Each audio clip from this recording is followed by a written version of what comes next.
Well, I grew up on an agriculture farm, had hogs and cows, and did crop research. But that's not really how I viewed my future. I went to school and got a degree in music. Thought I would get married and have kids and teach piano lessons or teach in the public school. I did not see the farm life as my life. I thought I would live in the city and participate in arts programs and raise my kids in that kind of atmosphere, in that kind of culture.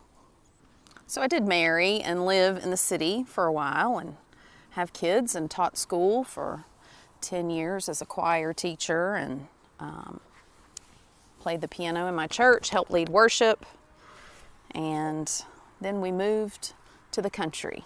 And we still didn't have animals for a while. We started off with a few chickens, a fun little project for our kids, little baby birds that are fluffy and soft and sweet, and then to teach our kids about caring for animals, responsibilities, feed and water, cleaning the coop, things like that.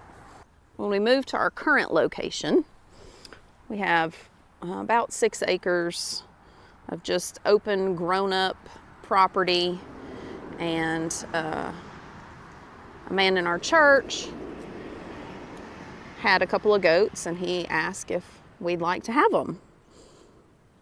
Hey, Marshmallow. And my husband said, sure, that'll be great. And so he showed up with one doe, our very first doe, Hazel, who was a pygmy cross. Our search for a buck took a while. We found lots of people with registered animals that were very expensive, were little babies, and we needed an adult. And so we went down the road to one of my neighbors who had some bucks and knew lots about goats. And so he helped us out with a buck at a very reasonable price. So now, here we are, 4 years later, with a slightly larger herd of different kinds of goats. So we currently run a herd of Nubians and Myotonics.